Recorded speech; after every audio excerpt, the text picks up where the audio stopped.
Retomaremos entonces. Como os iba diciendo, Jerry nos decía a un principio, cuando veíamos que era la autonomía del derecho agrario, nos decía, tiene su propia regulación. Sí, efectivamente, una de las autonomías del derecho agrario está referida a lo que es la autonomía jurídica.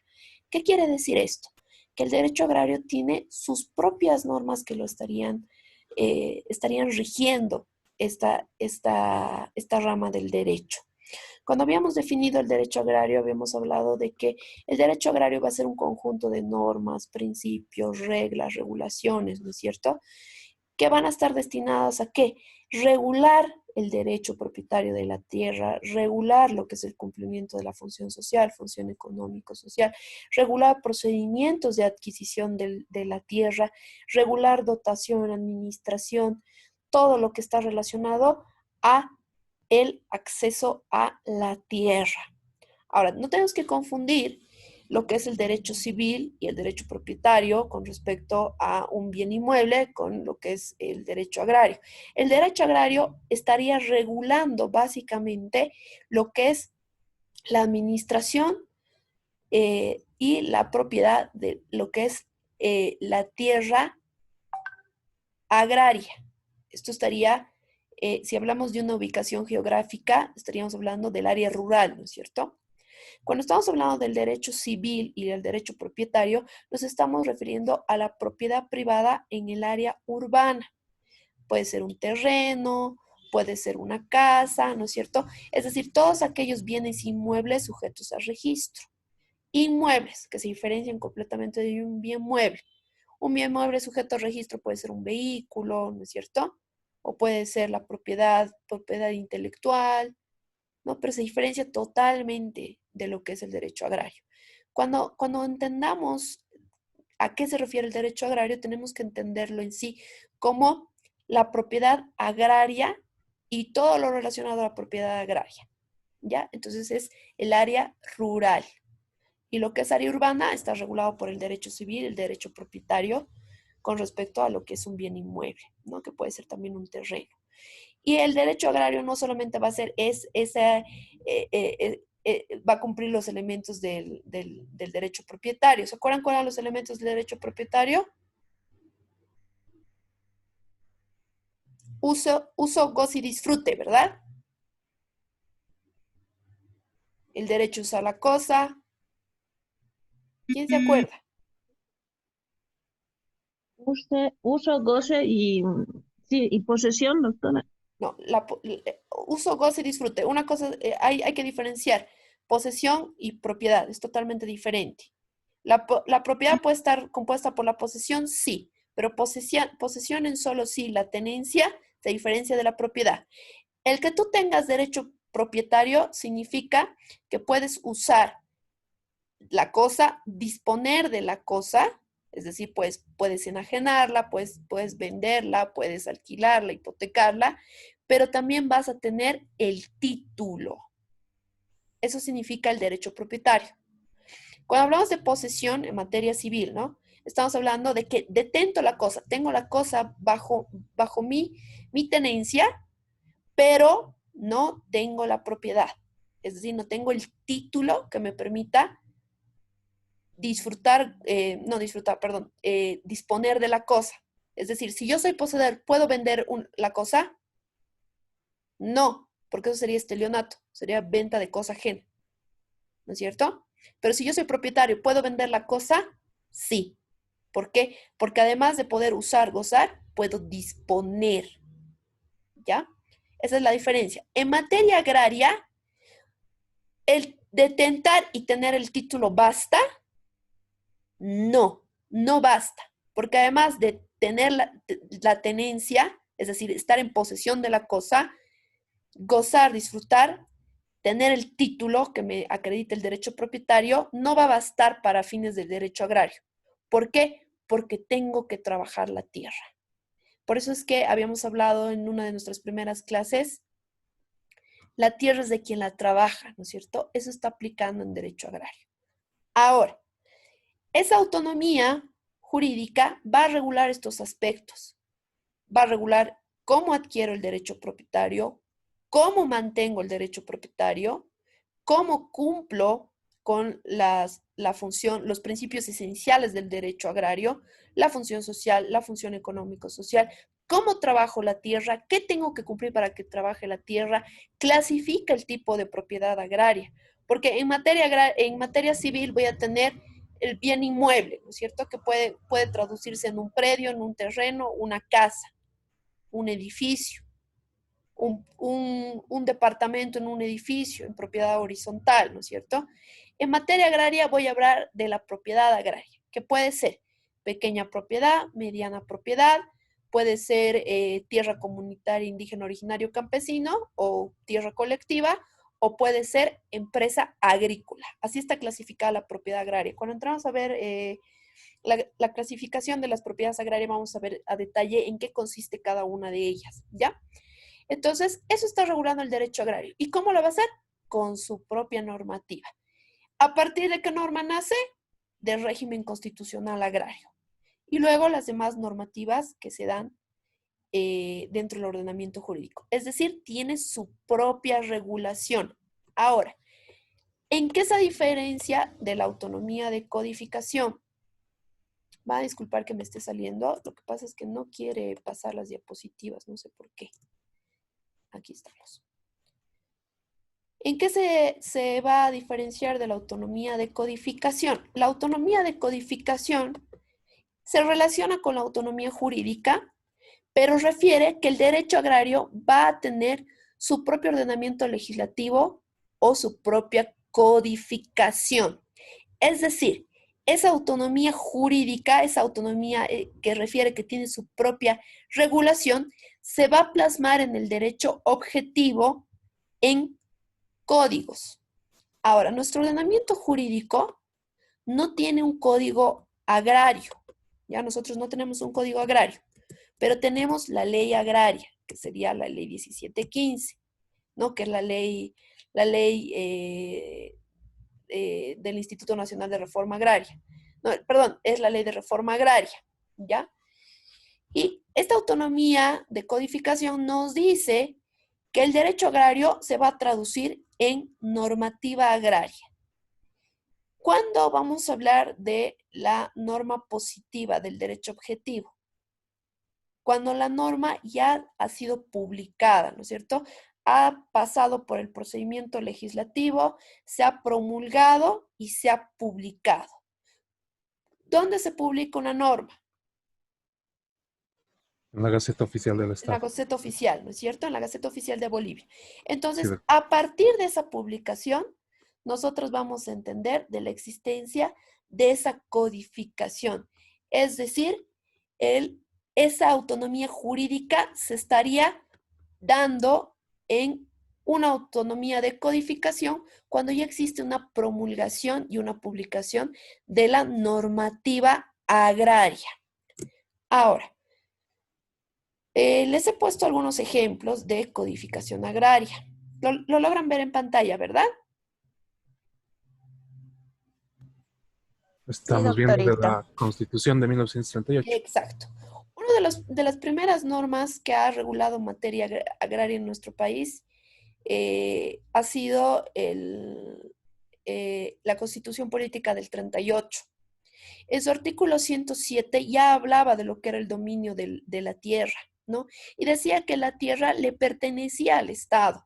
Hablaba también de los recursos naturales, que a estos le pertenecían todo lo que eran riquezas naturales, todo lo que era agua lacustre, fluviales, medicinales, todo lo que era recurso natural, renovable y no renovable, le pertenecía al Estado, ¿ya?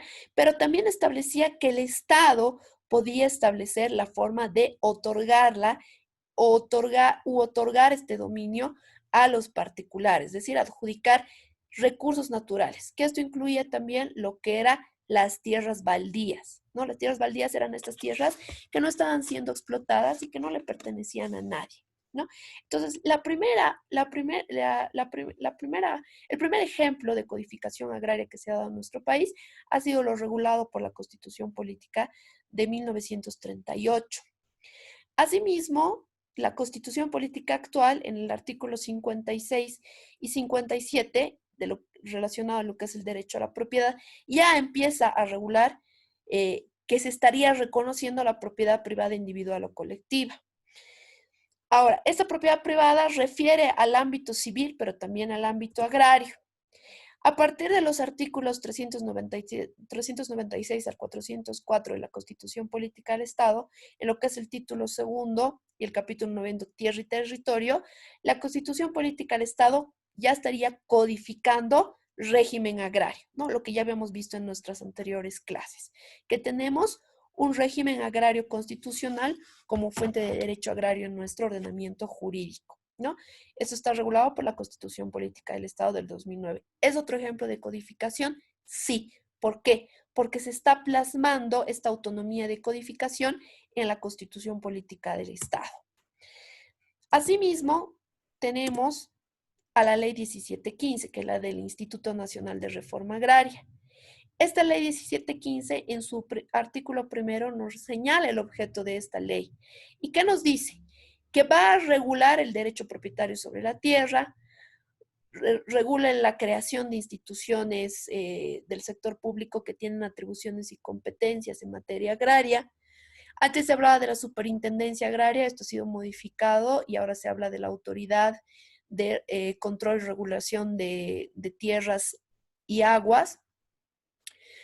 Se hablaba de la judicatura agraria, aún tenemos una judicatura agraria que es competencia, como bien ya lo había dicho su compañera Magali, del Tribunal Agroambiental, ¿no? Y también estaría regulando esta ley todo lo que es el procedimiento de saneamiento de la propiedad agraria. Reconoce lo que es garantías constitucionales con respecto a el derecho propietario agrario, que si bien estaba regulado por la Constitución Política del 67, al momento de la promulgación de la 1715, se ha mantenido en la actualidad en la Constitución Política del Estado del 2009, ¿no? Otras normas que existen en materia agraria son estas que se las he puesto en la presentación de diapositivas, ¿no? Que las vamos a ver de manera general. Sería la 1715, su decreto reglamentario que es el 29215, otros reglamentos que estarían relacionados a materia agraria, que no tenemos que confundir. ¿Se acuerdan que hemos visto un listado de materias de regulación medioambiental que se aplica dentro del derecho agrario? Sí, se aplica, ¿no? En manera general, regulaciones medioambientales se están aplicando en materia agraria, pero no hay que confundir con regulación o normativa agraria. Eso es totalmente diferente. La normativa agraria está dentro de lo que es el derecho agrario, dentro de esa autonomía jurídica y esa autonomía de codificación. Entre otras normas tenemos distintos decretos supremos que lo pueden ver acá, ¿no? Estaría, por ejemplo, el decreto supremo 29.452, que regula el procedimiento y verificación de cumplimiento de función económico-social en predios afectados por desastres naturales. Tenemos, por ejemplo, el decreto supremo de el 29.802, que está regulando el tema de servidumbres, trabajo forzoso, lo que era antes el peonazgo, ¿no? Y esto que se daba en lo que eran propiedades agrarias. Asimismo, tenemos el Decreto Supremo 29.354, que regula lo que es, todo lo que es la expropiación por utilidad pública. Ha regulado en materia de pueblos indígenas originarios campesinos, lo que es el pueblo indígena guaraní en Chuquisaca, la Constitución Política del Estado, entre otras, ¿no? Entonces podemos ver que existen distintas normas de orden jerárquico, que tenemos la Constitución, la Ley 1715, la 3545, que van a ser las principales, y los demás decretos que han reglamentado materia agraria, ¿no? Entonces, cuando hablamos de autonomía de codificación, nos estamos refiriendo a la existencia de estas normas específicas que regulan distintos aspectos en materia agraria. Bien, entonces, básicamente, cuando nos vamos a referir a la autonomía agraria, tenemos que entender esas 4 autonomías: la autonomía didáctica, la autonomía científica y la autonomía jurídica y de codificación. Doctora, disculpe, ¿me podría volver a explicar la diferencia entre la autonomía jurídica y la de codificación? Claro. Por favor. Se relacionan. La autonomía jurídica, ¿qué nos está diciendo? Que existen normas propias ¿ya? Que estarían regulando materia agraria. Es decir, el derecho agrario en sí tiene sus propias normas, ¿ya?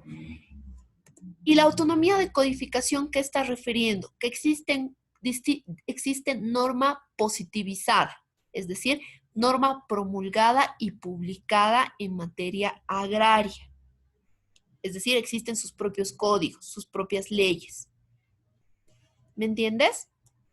Ahora, lo que les especificaba, en O Bolivia sea, no hay doctora, código agrario, no hay código agrario, pero sí hay la ley 1715 y la ley 3540. artículo 45. Sí, y O sea, decretos reglamentarios. Les he pasado a la plataforma, perdón que te haya cortado, Luis, así te devuelvo la palabra.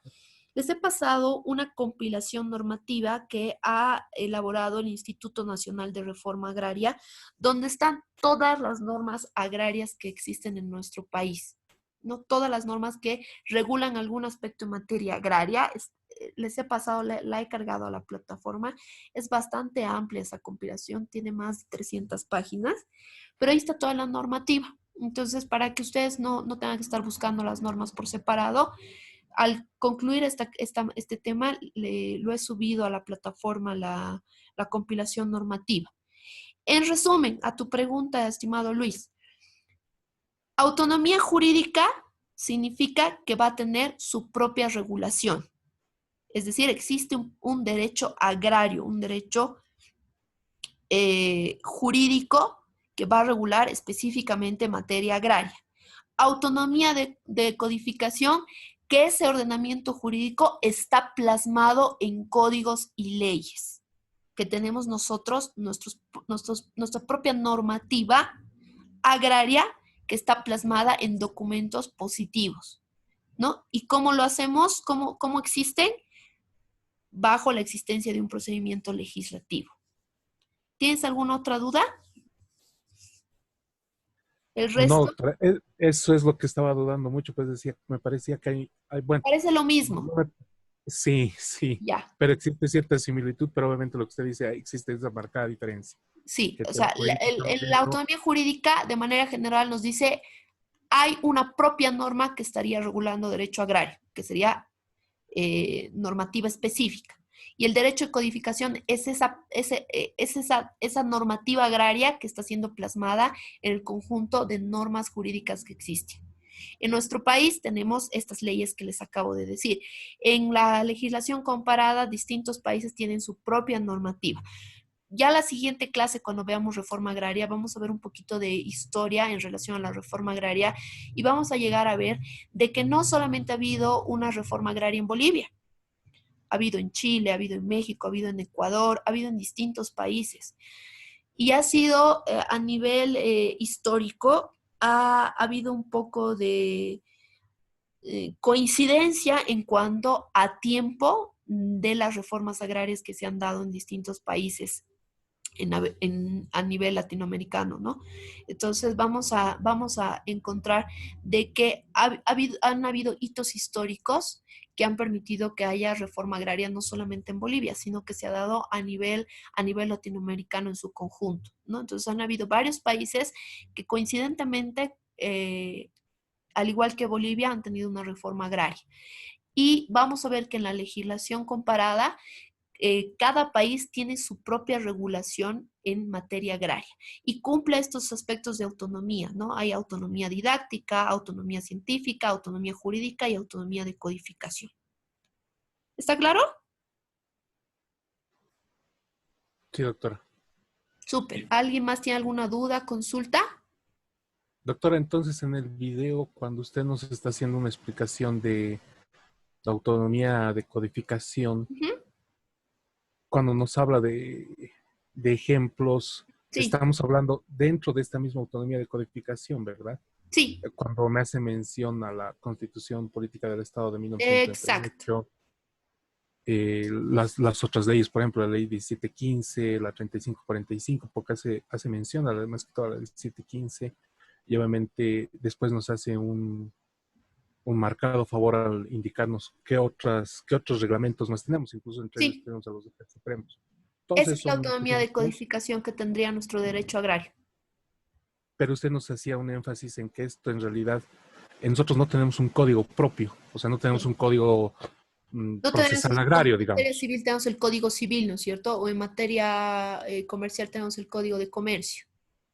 Sí, En doctor. denominación no hay un código, no tenemos el código agrario, pero sí tenemos la ley 1715, que sería, además de la Constitución, que está a nivel jerárquico en primer lugar, sería la siguiente norma aplicable en materia agraria, que ha regulado materia agraria y cuyo objeto es regular todo lo relacionado a materia agraria.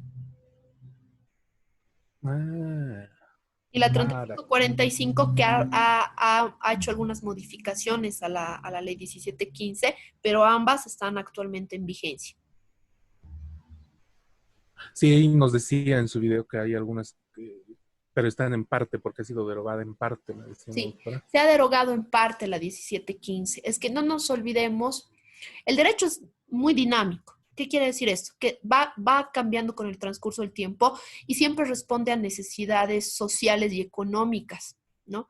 Entonces, cuando se ha dado la reforma agraria y se ha emitido la ley de reforma agraria del 53, que también la tenemos en vigencia en algunos artículos, y ya lo vamos a ver cuando veamos en profundidad el tema de la propiedad agraria. Hay artículos de la ley del 53 que establecen, por ejemplo, extensiones territoriales, ¿no? De cuánto a cuánto va a ser pequeña propiedad, de cuánto a cuánto va a ser mediana propiedad, no se especifica. Más otros elementos, hay artículos que se han mantenido en vigencia, que no se han llegado a derogar y que en la actualidad en los procesos de saneamiento y en los procesos de dotación de tierra se sigue aplicando. Y vamos a ver que con el transcurso de tiempo, ¿no? Cuando se ha generado la, la ley del 53, estábamos bajo régimen de la Constitución Política del Estado del 38, ¿no? Que en ese artículo 107, que les decía como ejemplo hace un momento, de manera muy general, decía de quién es la propiedad y cómo se va a dotar la propiedad, pero no establecía más. ¿No? Entonces, la ley del 53, cuando se genera la reforma agraria en nuestro país, ¿no? Gracias a la revolución del 52, se empieza a establecer un régimen agrario ya más especial, más específico. Recién ahí, con la ley 1715 ya se formula un nuevo ordenamiento jurídico que era aplicable en ese momento, estamos hablando del año 96. ¿Ya cuántos años han pasado desde el 96? Se empieza a hablar de un régimen jurídico específico en materia agraria y se modifica. ¿Qué hace la ley 1715? Cambia competencias, porque antes teníamos ciertas competencias que estaban a cargo del Estado con respecto a lo que era materia agraria. Se modifican estas competencias y ¿quién pasa a ser la principal autoridad administrativa competente en materia agraria? Presidencia del Estado y el Instituto Nacional de Reforma Agraria y ministerios que estaban vigentes en ese momento. Para el 2006, todavía no teníamos la Constitución Política del Estado del 2009 y se promulga la Ley 3545. ¿En relación a qué? Estábamos hablando de una modificación de gobierno, habíamos pasado de un gobierno de derecha a un gobierno de izquierda, ese era un elemento importante. Estábamos frente a una transición que se estaba dando en nuestro Estado, donde había la necesidad de generar nueva normativa en materia agraria. Y vamos a ver que con la 1715, ya cuando entremos a ver más a detalle la norma, se estableció un plazo específico para que se logre el saneamiento total de todas las tierras agrarias en el país. Para el 2006 no se había logrado el saneamiento total conforme lo había establecido la ley 1715. Por lo tanto, se tuvo que generar un nuevo ordenamiento jurídico. ¿Para qué? Para dar continuidad al proceso de saneamiento de la tierra agraria. A la fecha, a pesar de la promulgación de la Constitución Política del Estado del 2009, a la fecha, miren, estamos hablando del 2020, seguimos con proceso de saneamiento agrario, cuando esto debería haber concluido el año 2001. Imagínense, el 2001 deberíamos haber tenido cerrado todo lo que era saneamiento de tierras, pero aún así, a la fecha seguimos. ¿Por qué? Por dificultades administrativas, dificultades territoriales, conflictos sociales, conflictos políticos, ¿no? Seguimos. Seguimos con pugnas de poder con respecto a aspectos agrarios, ¿no? Entonces, en ese sentido, es que se ha tenido que ir modificando la norma en respuesta a esa realidad social que estábamos viviendo en ese momento, ¿no?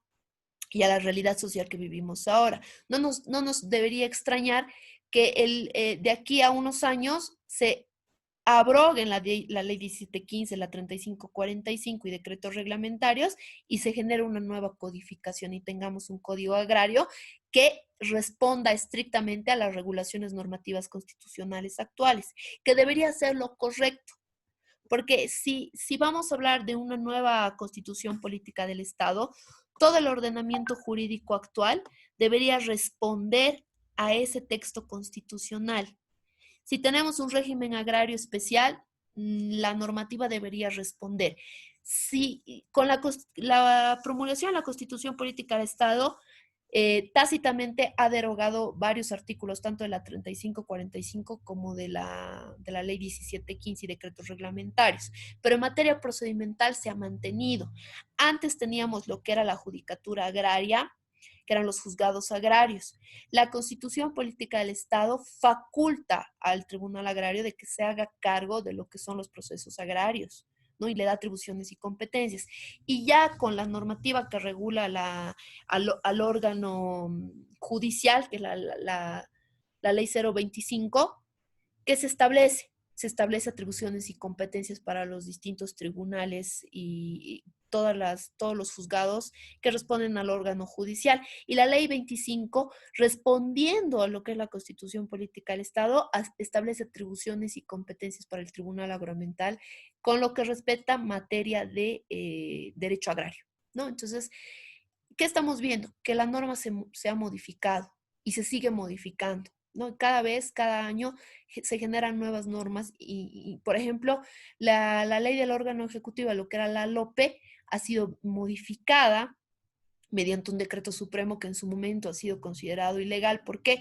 Porque se entiende que por jerarquía normativa un decreto nunca va a poder modificar una ley. Sin embargo, ha sucedido en nuestro país y el nuevo ordenamiento jurídico del órgano ejecutivo ha establecido la creación de, de distintos órganos, de distintas entidades estatales, ¿no? Se han creado ministerios, se han extinguido ministerios. Antes nosotros teníamos lo que era el Ministerio de Tierras, ¿no? Actualmente tenemos el Ministerio de Medio Ambiente, Tierras y Aguas. Del Ministerio de Medio Ambiente, Tierras y Aguas tenemos el Viceministerio de Tierras, Tierra y Territorio. Tenemos un viceministerio en materia forestal y de ese viceministerio se desprenden otras instituciones cuyo órgano de tuición va a ser el Ministerio de Medio Ambiente y Aguas, ¿no? Entonces, eh, esas nuevas instituciones, esas nuevas entidades estatales, se les ha otorgado propias competencias y propias atribuciones en materia medioambiental, en materia de aguas y también en materia de tierras, que lo vamos a llegar a ver. Antes teníamos la Superintendencia de Tierras, en la actualidad tenemos la Autoridad de Medio Ambiente y Aguas, ¿no es cierto? Y la Autoridad de Tierras, ¿no? Que tiene sus propias atribuciones y sus propias competencias, ¿no? Entonces, esas modificaciones a qué han respondido? A realidades sociales, a demandas sociales, a todo lo que ha ido sucediendo a lo largo de nuestra historia. Hay hitos históricos en nuestro país que han determinado que la norma sea modificada y se va a seguir modificando con el transcurso del tiempo. ¿Por qué? Porque el derecho es dinámico, se caracteriza por ser dinámico, por irse adecuando a las realidades sociales de cada país y a las necesidades sociales de cada país, ¿no? Entonces, básicamente, a la fecha tenemos un ordenamiento jurídico vigente que va a ser objeto de nuestro estudio. Pero más allá, se puede ir modificando. Como sabe, en materia minera, teníamos un código minero. En la actualidad tenemos la ley de la minería, que ha abrogado totalmente lo que era la concesión minera. Ahora hablamos de contratos mineros, ¿no es cierto? Aunque recién creo que van a llevar ustedes derecho minero, ¿verdad? Este semestre. Pero van a ir viendo esa diferencia, ¿no? Entonces, eso está pasando en distintas materias bajo sus propias autonomías y en la autonomía del derecho agrario ha pasado lo propio. ¿Por qué? Por el dinamismo del derecho. ¿Alguna duda o consulta hasta acá? Es bien complicado entonces, doctora. O sea, justamente por lo que usted indica, por esta coyuntura social, como el derecho mismo es dinámico, pues cada vez está cambiando y lo que usted incluso nos advierte que posiblemente en unos años igual esto vuelva a reestructurarse. Entonces, ese dinamismo lo hace también que tenga un grado de complejidad muy alto. ¿Un grado de qué, perdón, Luis? De complejidad, doctora, porque Complejidad. obviamente Por eso es van... una ley especial, por eso es un mm, derecho especial, porque tiene su propia regulación. A mi criterio, desde un punto de vista constitucional, definitivamente debería generarse una nueva ley de derecho agrario en nuestro país. ¿Por qué? Porque tenemos otro ordenamiento constitucional totalmente distinto al del 2006, ¿no? Entonces, que ha sido el último año donde se ha generado en materia agraria normativa aplicable, que es la 3545. Y han pasado buenos años, ¿no? Y la Constitución del 2009 ha generado esa necesidad de que se genere otro ordenamiento jurídico. Pero ¿por qué no se lo ha hecho hasta este momento? Porque todavía no se ha concluido con el proceso de saneamiento. Como les digo, el 2001 ya teníamos que tener totalmente el país saneado. ¿Qué quiere decir que se haga un proceso de saneamiento, que se regularice el derecho propietario de la tierra? ¿No? Se debería entender, a la fecha deberíamos saber nosotros como país quién tiene derecho propietario, quiénes son propietarios, cuál es tierra baldía, cuál es tierra fiscal, cuál es tierra protegida, cuál es susceptible de dotación, de adjudicación, cuál no, qué tierras se han expropiado, pero todavía no hemos logrado regularizar todo esto. Por eso es que todavía no se ha modificado la norma. Yo creo que cuando ya haya una conclusión total de lo que es el proceso de saneamiento, ahí recién se va a poder hablar de un nuevo ordenamiento jurídico agrario en el país. De momento, como no se ha concluido lo que se había iniciado con la ley 1715, no se puede modificar, porque sería estropear todo el trabajo que se ha venido haciendo hasta la fecha. Entonces, en ese sentido, es que asumo que nuestros legisladores todavía no están generando una codificación diferente a la ya existente en materia agraria.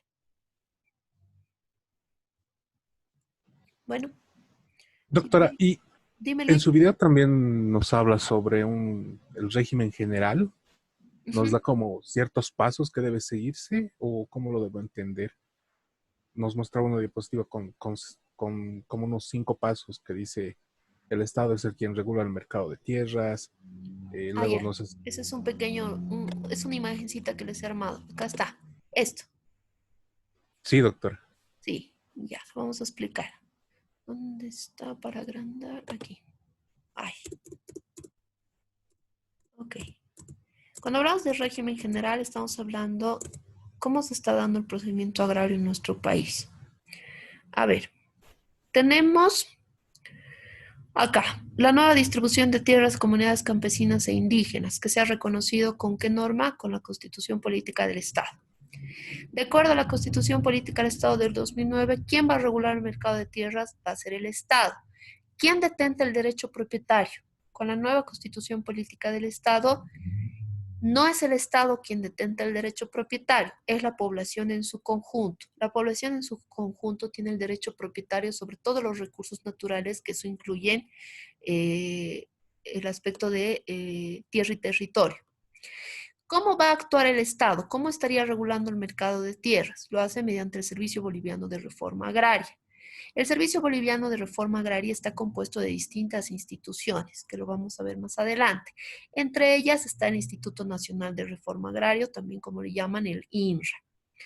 Para que yo pueda otorgar el derecho propietario, voy a cumplir ciertos procedimientos y requisitos.